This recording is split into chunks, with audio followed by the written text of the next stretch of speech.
오늘 말씀은 고린도전서 15장 말씀입니다. 오늘 15장에서는 당시 고린도 교인들이 그 가운데서 부활에 대해서 굉장히 회의적인 태도를 취하고 있었던 것을 우리가 알 수가 있습니다. 당시 유행했던 이 헬라 사상의 영향으로서 영혼은 가치 있게 보지만 육체는 천대하는 이런 사상의 영향을 받은 이들이 몸에 대해서 부활의 대상으로 삼지 않았다라는 것이죠. 그러다 보니까 이들 입장을 두 가지 질문으로 대변해 보면, 첫째는 죽은 자의 부활이 있을 수 있느냐라는 것이고요. 먼저 이것을 우리가 살펴보면 12절 말씀입니다. 그리스도께서 죽은 자 가운데서 다시 살아나셨다 전파되었거늘 너희 중에서 어떤 사람들은 어찌하여 죽은 자 가운데서 부활이 없다 하느냐라고 말씀하고 있습니다. 두 번째는 부활의 몸의 성질에 대한 의문이었습니다. 35절입니다. 누가 묻기를 죽은 자들이 어떻게 다시 살아나며 어떠한 몸으로 오느냐 하리니 라고 말씀하고 있습니다. 이에 대하여 바울은 부활에 대해서 논리적으로 입증하면서 부활의 교리를 확립한 후에 고린도 교인들에게 부활의 신앙에 기초하여 그에 부합하는 삶을 살라고 권면하고 있는 것이죠. 먼저 1절에서 11절은 부활을 목격한 증인들을 제시하며 부활이 확실하다라는 것을 말씀해주고 있습니다. 그리스도의 부활은 성경대로 우리 죄를 위하여 죽으시고 장사 지내셨다가 사흘 만에 다시 살아나셔서 베드로, 또 12제자, 또 주의 형제 야고보, 500의 형제들, 그리고 바울 자신까지 수많은 목격자와 증인들이 이것을 입증해주는 역사적인 사실이다라는 것을 말씀하고 있는 것이죠. 무슨 말인가 하면 성경대로 그리스도의 이 부활 사건을 경험한 대상자들을 소개하면서 이 사실이 전파되므로 결국 바울 자신조차도 이 전파된 부활 소식을 듣고 자신도 믿게 되었고 고린도 교회 성도들도 믿게 되었다라는 얘기죠.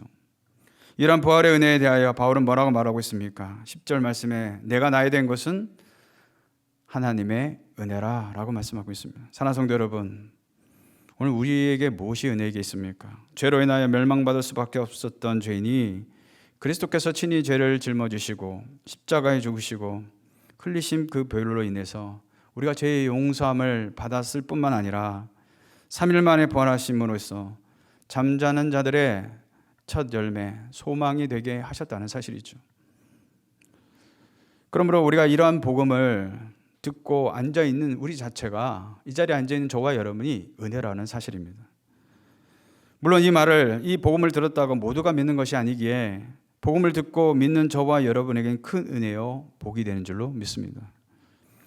12절 이하에서는 그리스도의 부활이 곧 기독교의 신앙의 근거가 되는 것과 또한 성도의 부활의 보증에 대해서 말하고 있습니다. 여러분, 만약 부활이 부정된다면 전도하는 것, 죄로부터의 구원이나 장래의 소망, 이런 성도들의 신앙 모든 것들이 다 헛된 것이 되고 만다는 것이죠. 따라서 바울은 첫 번째 질문이었던 부활이 없다 하면 13절에서 그리스도도 다시 살아나지 못하셨을 것이다 라고 말씀하고 있습니다. 그리스도가 다시 살아나지 못하면 우리에게 전파되는 것도 또 헛것이고 우리가 믿는 믿음도 다 헛것이 된다라는 것이죠. 그렇게 되면 여전히 우리는 죄 가운데 살면서 그저 멸망을 향해 달려갈 뿐이고 잠자는 자들도 그저 망한 것 그 자체다라는 것이죠. 그러게 이 세상에서 가장 불쌍한 사람이 되는 것이죠.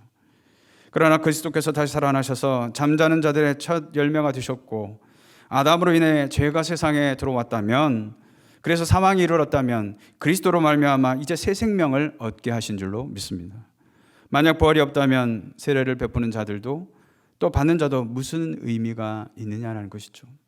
무엇보다도 죽은 자가 다시 살아나지 못한다면 내일 죽을 터인데 그저 먹고 마시자 하면서 죄만 더 짓게 될 뿐이라는 것이죠. 바울은 두 번째 질문인 몸의 부활에 대해서 농사의 비유를 들고 있습니다. 땅에 심은 씨앗이 다시 살아나려면 땅에서 죽어야 한다는 것이죠. 밀이나 다른 곡식처럼 지금 심은 것이 미래의 몸이 아니라 벗은 알갱이 뿐이다라는 것입니다. 그러나 하나님께서 경작하신 대로 이들 씨앗에게 각각 어울리는 몸을 주신다는 것이죠. 바울은 이를 설명하기 위해서 여러 예를 듭니다. 사람이나 짐승, 새, 물고기 같은 생명체들은 모두 육체를 가졌지만 그들의 육체는 서로 다르다는 것이죠. 하늘에 속한 몸, 곧 천체들은 땅에 속한 몸들과 또 다르다는 것이죠. 그들 천체의 영광은 땅에 속한 몸들의 영광과 다른 것이죠. 무슨 말이겠습니까? 어떤 대상이든지 그 존재에 맞는 나름의 육체와 몸과 영광을 갖게 마련이다라는 말을 하고 있는 것입니다. 이는 부활의 몸도 마찬가지라는 것이죠. 죽게 될 현재의 몸은 부활의 미래의 몸과 다르다는 것입니다. 지금 우리가 심는 이 몸의 특징이 무엇입니까? 결국은 썩게 된다는 것. 그리고 죄로 인하여서 우리는 불명예스럽고요. 또 연약한 투성이라는 것입니다. 그러나 미래에 부활할 몸의 특징은 썩지 않게 되고 영광스럽고 능력이 되는 줄로 믿습니다. 43절과 44절의 말씀입니다. 욕된 것으로 심고 영광스러운 것으로 다시 살아나며 약한 것으로 심고 강한 것으로 다시 살아나며 육의 몸으로 심고 신령한 몸으로 다시 살아나나니 육의 몸이 있은즉 또 영의 몸도 있느니라 그랬습니다. 여기 약한 것이라는 것은 육체적으로 나약한 상태를 말하는 것입니다. 도덕적으로 나약한 상태를 말하는 것이에요. 마음으로는 우리가 선하게 살고자 그런 마음이 있을지라도 결국 우리의 삶의 모습을 보면 결코 선한 삶이 되지 못한다는 것입니다. 이것이 인간의 지닌 무기력과 나약함의 실체다라는 것이죠. 그런데 이것들은 모두 예수님이 십자가에 어떻게 하셨다는 것입니까? 십자가에서 완전히 해결해 주셨다는 것이죠. 분명히 성경은 예수님이 채찍에 맞음으로 우리가 나음을 입었다고 말씀하고 있습니다. 또 우리가 도덕적으로 연약한 상태에 있을 때에 우리를 위해 주님이 죽으셨다고 말씀하고 있습니다.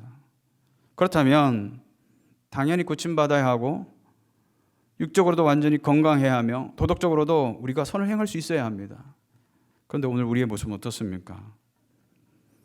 우리는 전혀 그렇지 못하다는 것이죠. 바울도 자신의 연약함을 평생 알고 살았습니다. 육체의 가시가 낫기를 원했지만 그것을 평생 안고 살았다는 것이죠.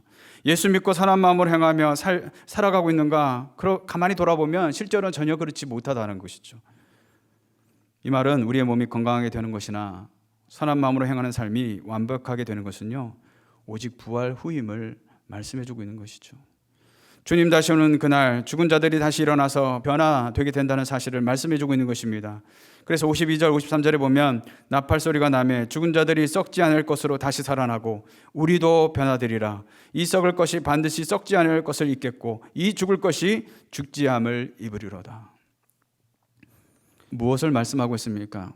우리의 지금의 육체는 썩을 것이고 불명예스럽고 연약하지만 우리가 부활의 몸을 입고 나가게 되면 우리는 썩지 아니한 존재가 되고 그리고 변화된 그 몸을 새로운 몸을 입게 된다는 것을 말씀해 주고 있는 것이죠. 사랑하는 성도 여러분, 주님 다시 오시는 그날에 더 이상 육체의 연약함이나 사망이 이기지 못할 뿐만 아니라 우리는 결국에는 예수 그리스도로 말미암아 승리하게 하시는 줄로 믿습니다. 그러면 우리가 주님의 재림을 사모하며 기대해야 할 것이 무엇이겠습니까? 그리고 할 일이 무엇이겠습니까? 58절이죠. 그러므로 내 사랑하는 형제들아 견실하며 흔들지 말고 항상 주의 일에 더욱 힘쓴 자들이 되라. 이는 너희 수고가 주 안에서 헛되지 않은 줄 알미라 라고 말씀하고 있습니다.